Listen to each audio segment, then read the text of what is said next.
Hello future doctors. तो कैसे हैं आप सभी? उम्मीद करता हूँ मस्त होंगे।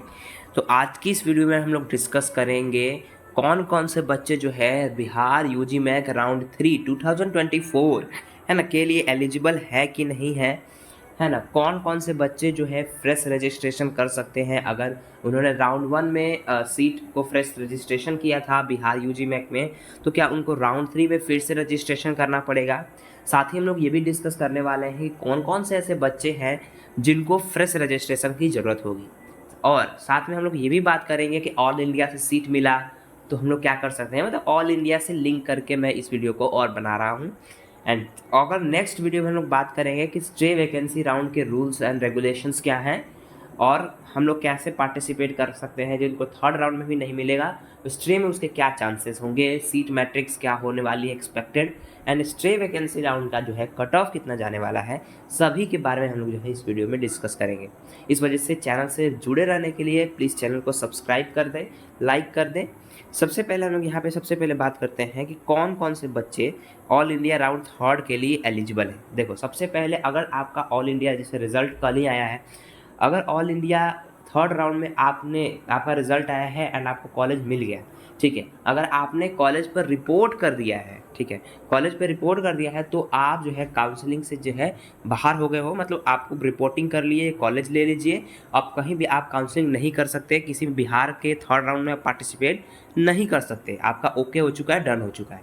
लेकिन अगर आपको कॉलेज मिला, ठीक है, लेकिन आपने रिपोर्टिंग नहीं किया है, कॉलेज में गए नहीं है, कॉलेज को छोड़ दिया है, तो आप ऑल इंडिया में अब एलिजिबल नहीं हो। बिहार के मॉपअप राउंड के लिए सिर्फ एलिजिबल हो। अब ऑल इंडिया में आप स्ट्रे में नहीं जा सकते। अगर आपको सीट मिला है और अगर आपने सीट छोड़ दिया है तो आप जो है ऑल इंडिया में अब काउंसलिंग नहीं करा सकते। काउंसलिंग ऑल इंडिया के काउंसलिंग से बाहर हो जाएंगे, बिहार के सिर्फ मॉपअप राउंड में जा सकते हो, ठीक है। अगर स्ट्रे में छोड़ा तो उसका अलग झंझट है कि स्ट्रे में छोड़ोगे तो वहाँ पे थोड़ा दिक्कत है, ठीक है। तो यहाँ पे हम लोग कुछ आगे इस रूल्स के बारे में हम लोग बात करते हैं। यहाँ पे आप तुम लोग जानते हो कि राउंड 3 का जो है फिर से जो है क्या होता है, नया जो है वो रिज़ल्ट डिक्लेयर होता है। एक तरीके से वो बच्चे जो न्यू रजिस्ट्रेशन कर रहे हैं उन लोगों के लिए भी, तो वही चीज़ जो है यहाँ पे लिखा हुआ है इस तरीके से। सेकेंड पॉइंट में अगर हम लोग देखें हैं तो सेकेंड पॉइंट में वही, मतलब थर्ड पॉइंट में लिखा हुआ है कि वैसे कैंडिडेट जो राउंड 3 ऑल इंडिया में सीट ले चुके हैं, अलॉट करा चुके हैं, उन लोग एलिजिबल नहीं है, ठीक है। अब देखो यहाँ पे क्या लिखा हुआ है, हम लोग बात करते हैं कि दो सच candidate who have duly submitted their online application form by depositing the security deposit. देखो इस वाले में क्या लिखा हुआ है कि क्या कौन कौन से कैंडिडेट जो है राउंड 3 के लिए एलिजिबल है।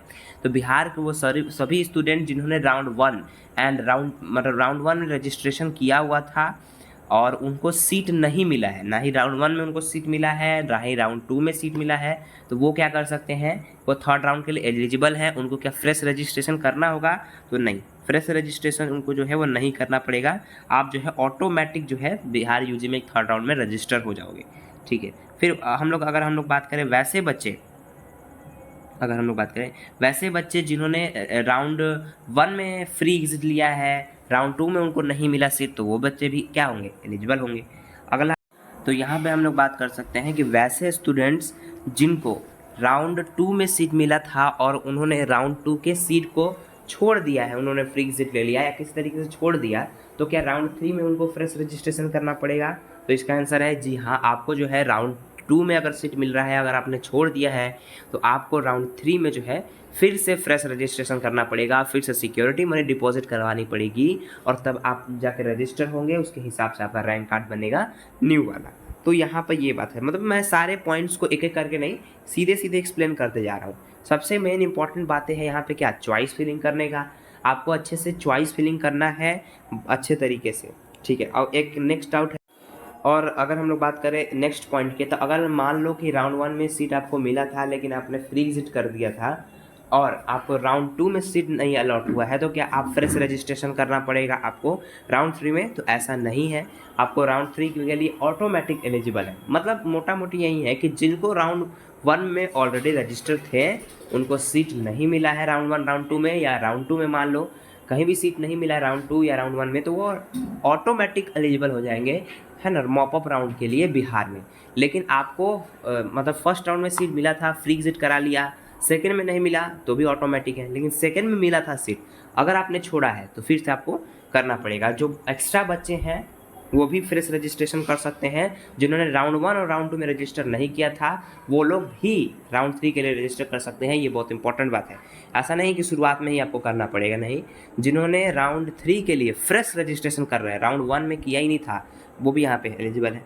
आगे अगर हम लोग बात करते हैं कि अपग्रेडेशन वाले भी हैं, देखो यहाँ पे लिखा है कि such candidate who have been allotted a seat, मतलब राउंड 2 में उन्होंने सीट मिल गया था और उन्होंने क्या कर दिया था, उसको अपग्रेड कर दिया था, यस करा था, और डॉक्यूमेंट वेरिफिकेशन का प्रोसेस भी उन लोगों ने कंप्लीट करा दिया है। और मतलब राउंड 2 में सीट मिला, अपग्रेड कर दिया, डॉक्यूमेंट वेरिफिकेशन भी कंप्लीट हो गया है, तो वो लोग क्या कर सकते हैं, वो लोग भी चॉइस फिलिंग कर सकते हैं थर्ड राउंड के लिए, जिन्होंने अपग्रेडेशन किया था, और अपने चॉइसेस को बदल सकते हैं, है ना। लेकिन डिलीट नहीं कर सकते। मतलब यहाँ पे बहुत इंपॉर्टेंट पॉइंट है कि अगर आपने राउंड 2 में जो चॉइसेस दिया था, है ना, आप वही चॉइसेस जो है आपके होंगे, आप इधर उधर क्रम में लगा सकते हो, है ना, लेकिन आप डिलीट नहीं कर सकते किसी भी चॉइसेस को अगर आपका सीट मिल गया है तो, ठीक है। तो वो तो होता ही है, नॉर्मल सा बात है। सच candidate who get allotted MBBS course, ठीक है। हाँ, अब देखो सबसे पहला बहुत इंपॉर्टेंट बात 8वां पॉइंट बोल रहा है, नंबर पॉइंट बोल रहा है कि ऐसे कैंडिडेट जिनको UG मैक राउंड 3 में सीट अलॉट हो चुका है, उनको सीट मिल चुका है,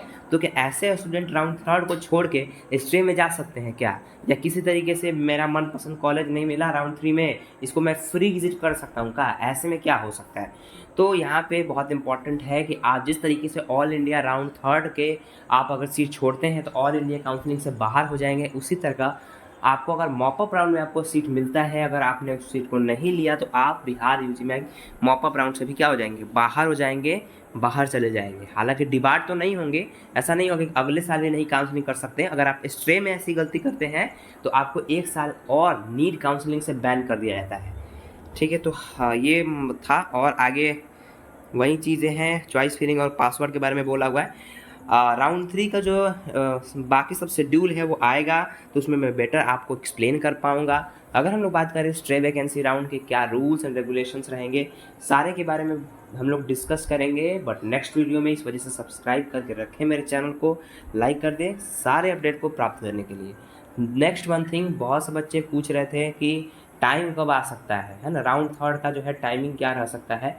तो राउंड 3 का जो है टाइमिंग जो है अप्रॉक्सीमेटली जो है रिजल्ट वगैरह आने में, क्योंकि फिर से रजिस्ट्रेशन होगा एंड चॉइस फिलिंग चलेगी, रिजल्ट वगैरह चलेगा, तो काफ़ी लेट होगा। 22-23 के अराउंड हम लोग एक्सपेक्ट कर सकते हैं कि इसके अराउंड जो है रिजल्ट आ जाए, है ना।